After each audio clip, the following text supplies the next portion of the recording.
frequentando o escritório dele com o objetivo de cavar um emprego. Estava difícil. Aí o cara me deu o endereço e eu comecei a frequentar, né?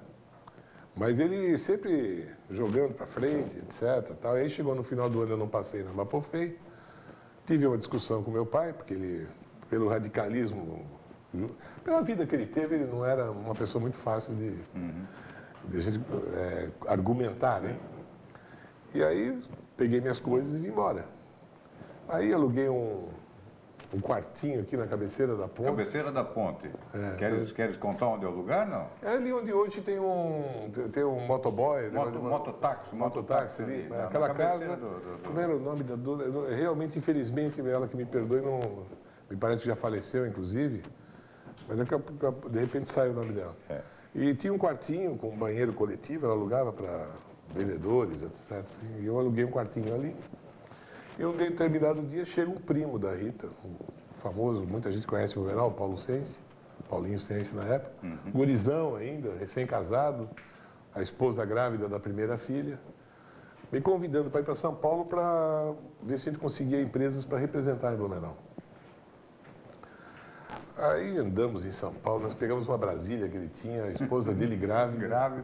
E fomos os três para São Paulo. Só faltava ser Brasília amarela, né? Chegamos em São Paulo, ficamos na casa dos parentes dele. E depois de 3 dias não encontramos nada. Eu falei, vamos lá no Sérgio Murad.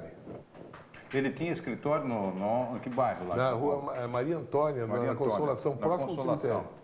Era subindo a Consolação, uma rua direita. Antes do cemitério à direita. É um prédiozinho que, inclusive, acho que está alugado para a Rede Globo agora. Tá? E aí nós fomos lá. Mais uma tentativa. Aí o Sérgio Murad olhou para mim e falou, você é um cara persistente, é um cara assim que eu preciso também.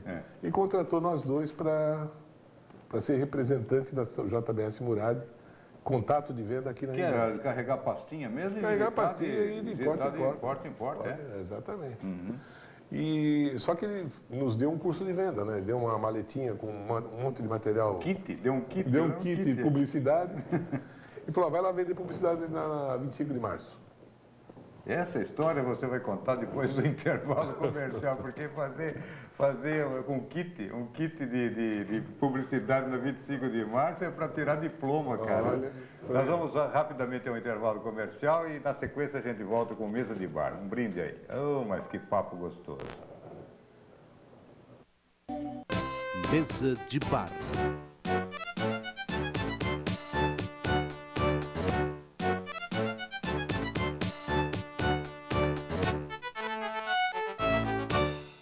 Com mesa de bar, estamos entrevistando o Milorad Boscovic, que é engenheiro civil, teve uma grande empresa aqui em Blumenau, a Progesur, ele vai contar essa história. Recentemente também foste para a China, né? Também tem uma história para contar e tem muita coisa para falar ainda. Mas nós paramos na 25 de março com o kit de publicidade e o Sérgio Murad, que não era Beto Carreiro ainda. Era o Sérgio Murad. Ele nos deu esse curso de publicidade, ou seja, a gente saiu pela rua 25 de março.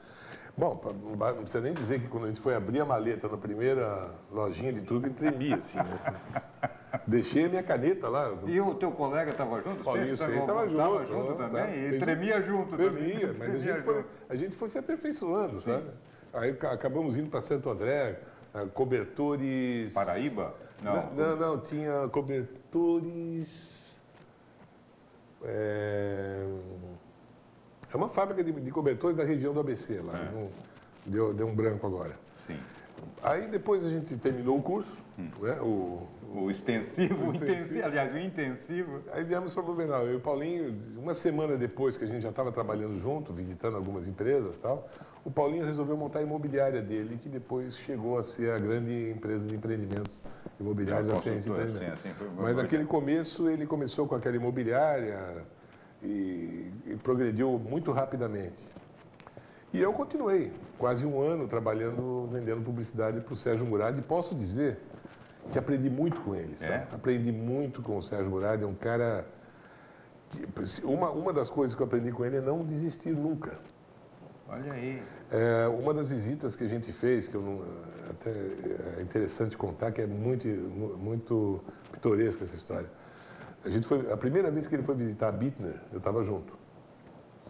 Nós fomos para oferecer panfletos, na época era panfletos, não é? Hoje é folder. Folder, é. Na época era panfleto. Panfleto, é. Nós fomos oferecer panfletos para eles distribuírem na Fenite. Ele tinha uma Malibu amarela, que ele gostava de fazer mise-en-scène, levantar aquela... Já ir chegando a capota abafando, né, conversível e tal, né? Sempre fazia esse movimento para criar frição, né? Nós chegamos lá na Bittner, ele, com aquele traje, ele costumava usar traje de safari, bolsa tiracolo, medalhão espalhado no peito, assim. Chegamos no balcão, ele pediu para falar com o presidente. E em cima do balcão, tudo pronto já, os prospectos da Fenite entregues, De outra empresa? de outra empresa. Olha, Eu olhei para ele e falei assim, olha, eu acho que não tem mais o que a gente fazer. bater no ponto errado na hora errada, Vamos cara. embora, né? É. Ele falou, de jeito nenhum. Nós vamos ficar aqui. Você nunca deve desistir. Pegou um folheto, ficou olhando. E foi procurando os erros, talvez. Fiquei assim, quieto, observando. Daqui a pouco convidaram a gente para entrar. Ele se dirigiu ao presidente da Bittner. Esse presidente nunca o tinha visto antes. E já abriu porta para ele, Não, né? abriu a porta e falou que ele se apresentou como JBS Murad, de São Paulo e tal. Mas ele chegou assim, direto, apertou a mão e falou, meus pêsames. Para derrubar mesmo. Ele falou, meus pêsames por quê? Uma empresa do porte dessa empresa que eu estou conhecendo aqui agora, com todo esse potencial, se habilita a apresentar isso na Fenite, isso não é material para uma empresa como essa. Desmontou o presidente. Olha, isso não é material para uma empresa. Se tu quer economizar, vamos fazer o seguinte, essa é uma empresa que me interessa. Você, por favor, me consiga um mostruário. Eu vou fazer sem custo esses folders, esses prospectos É, para a sua empresa. os panfletos. Panfletos. O homem pegou o telefone, ligou, mandou vir, mandou colocar no carro. 15 dias depois estavam os prospectos da Bittner e dali para frente continuou sempre sendo Ele comprou o presidente ali, ó. sendo cliente da JBS Murad. Dali para frente, Antônia Carreira falando Bittner, Do biquinho, do né? Biquinho, era já coisa do Sérgio Murad. Sérgio Né? Murada. Então, teve alguns fatos, que se eu for contar todos, assim, que a gente absorve no tirocínio, na velocidade de dar uma saída pela tangente com certas situações, né? Mas, o Milorado, vamos falar assim, tem um pulo, assim, porque de publicitário do Sérgio Murad para Projesul, construindo, como você me disse, obras do Sérgio Murad, aí já Beto Carreiro, como é que foi esse? Não, foi o seguinte, aí para pulo, encurtar um pouco a conversa, porque se eu for contar a história... Ainda tem toda, 2 programas dois para gente programas. tocar, pelo menos. Mas a verdade é o seguinte, chegou um outro primo da minha namorada na época, me convidou para ser sócio dele numa empresa que representava papel. Comprava e vendia papel de lojas, bobinas, Bobina, etc. sim. Então eu fui lá e pedi a conta para o Sérgio Murad. Isso quase no final, 1 ano de trabalhos, e a gente trabalhou sem registro por uma série de circunstâncias, até problema de documentação minha. Eu não tinha feito registro até então. Quando eu fui procurá-lo dizendo que eu ia sair, ele ficou preocupado, achando que eu ia... Então, uma trabalhista. trabalhista e tal. Mas como eu estava entrando numa sociedade com uma empresa de representação, eu peguei e pedi para ele só uma calculadora, 4 operações que ele tinha lá. Que jeito que era essa calculadora? Era hoje em dia... Era o supra-sumo da que na tecnologia da época. É que na época estava saindo, né? Estava começando essas calculadoras com números digitais, tal, sim, né? sim. Se não eram as antigas facites. Facites, é. E essa ali eu achei que era interessante para a função que eu ia exercer depois, né? Uhum. Peguei a calculadora, me despedi. Essa era a indenização. Indenização para mim, Indenização foi foi aquela. uma calculadora. Estava bom. E outra, eu imaginava que eu ainda ia cruzar com ele no futuro. De alguma forma, eu não sei porque eu imaginei isso. A gente fica grato, né? Um relacionamento. Isso é né? legal. Então. Aí, essa sociedade que eu tive durou 6 meses, porque eu acabei, por um problema circunstancial, meu sócio na época, a gente meio que se desentendeu, e eu vendi minha parte para ele e fui fazer vestibular para engenharia. Fiz vestibular para engenharia. Já na FURB aqui, então. Na né? FURB. Na FURB, Na FURB. Passei, modéstia à parte, em 7º lugar no vestibular. E fui trabalhar de revisor do Jornal de Santa Catarina. É mesmo? Trabalhava da meia-noite, das 7 horas até a hora do fechamento do jornal. Até tinha um amigo meu, Hélio Tomelin, que tem uma empresa de laje pré-moldada, fazia engenharia também. Às vezes a gente ficava madrugada esperando matéria Sim. e jogando xadrez a dinheiro. Dinheiro. Quem ganhar? Meu, virar a madrugada dentro tem que ter um pouco de emoção. Né? Ia jogar dinheiro. É. E aí a gente ficava até de madrugada, até a última matéria, e um dia apareceu uma matéria, concurso na Embratel. Concurso na Embratel, qual era o currículo exigido, tal, muita coisa de telecomunicação, eletrônica, antenas, etc.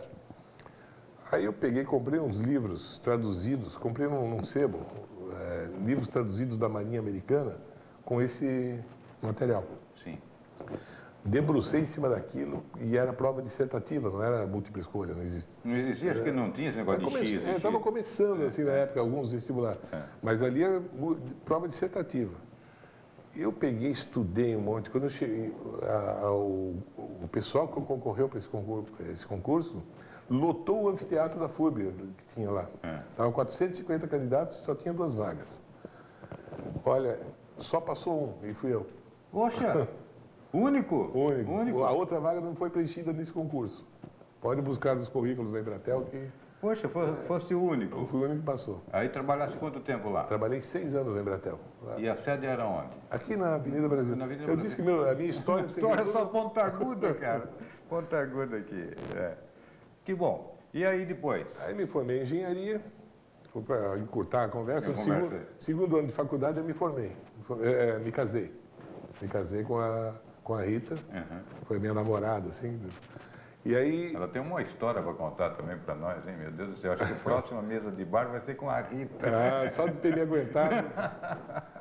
Aí casei com ela no segundo ano de faculdade e a minha história até o final da faculdade se resumiu em Embratel, faculdade, em casa. E fazia projetos também para engenheiros assinarem, coisa que eu era contra na teoria, mas na prática eu tinha que ganhar meu dinheirinho, né?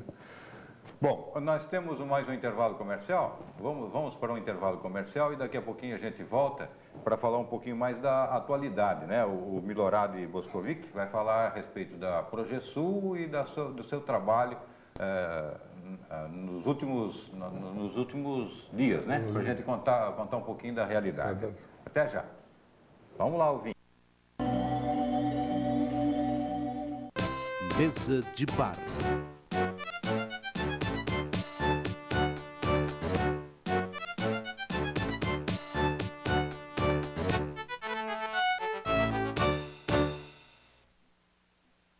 No último bloco do Mesa de Bar, estamos entrevistando o Milorad Boscovic, que é engenheiro civil e tem uma história interessantíssima, está contando para nós aqui uma história interessante da sua vida. E passou pelo Sérgio Murad, depois já Beto Carreiro, né? Aí já Progesul. Como começar a Progesul? Pois é, aí que é interessante. Quando eu me formei em engenharia, eu montei um escritório de projetos, né? Na verdade, eu fui procurar emprego nas consultoras todas por aí e não achava emprego. E tinha bastante... Sim, eu cheguei a ficar uma manhã inteira na consultora Stein. Ah, sim, pois é. Mas ele tinha recém-contratado um engenheiro e falou comigo, o doutor Egon, falou, olha, infelizmente acabei de contratar um engenheiro Agora hoje. tem que esperar, cara. Aí eu peguei e montei um escritóriozinho de projetos e fiquei pensando, bolei o nome Progesul. Quando eu me formei, eu liguei para o Sérgio Murad convidando para a minha formatura. Ah, teve esse lance? Sim, teve. Ele falou, olha, infelizmente eu estou indo viajar, mas você vai na rua Itajaí, que agora eu estou com um escritório na rua Itajaí, procura o Hugo Lotti, que é meu sócio, e fala com ele, porque o que tiver de engenharia nós vamos dar para você. E você não sabia dos projetos dele? Não sabia, não tinha ideia. Nada. Eu imaginei que ele fosse me dar algum projetinho de obra para acompanhar, coisa assim e tal. No começo até foi, eu fiz um projeto dos galpões com estrutura de madeira, uma ponte pêncil lá em Indaial que ele fez, que depois a enchente levou. Mas, na verdade... Alguma coisa na estrada para Gaspar também, fizesse alguma coisa? Não. Não, para a estrada para Gaspar, não. Naquele terreno ali, não. Não, tá. Aí, foi mais galpões, assim. Mas só que aconteceu o seguinte, eu comecei a frequentar o escritório dele e o logotipo da Progesul eu criei lá dentro. É mesmo? Lá dentro. E ele até tinha tanta confiança em mim que ele mandava fazer as coisas, o que eu dissesse era acatado, era a última em fala. função, inclusive, daquele último momento meu trabalhando para ele. E a minha empreiteira começou a crescer, eu peguei a obra do Banco Safra para fazer, debaixo do Gerânio, foi a Projesul que fez as instalações. Aí peguei a obra do Banestado, que é a reforma do prédio antigo, Sim. do lado da Hering. E aí já puxei para a carpintaria Lotte, que era do Hugo Lotte, fazer a parte de madeiramento. Sim. E a gente fazia muita troca de figurinha desse tipo de coisa, né? A carpintaria Lotte indicava a gente para fazer a parte civil e eu indicava eles para fazer estruturas, cobertura, madeira, essas coisas. E, bom, a construtora foi crescendo e em 85 entrou um novo sócio, o Luiz Piva, e nós criamos uma empresa de fabricar estrutura pré-moldada.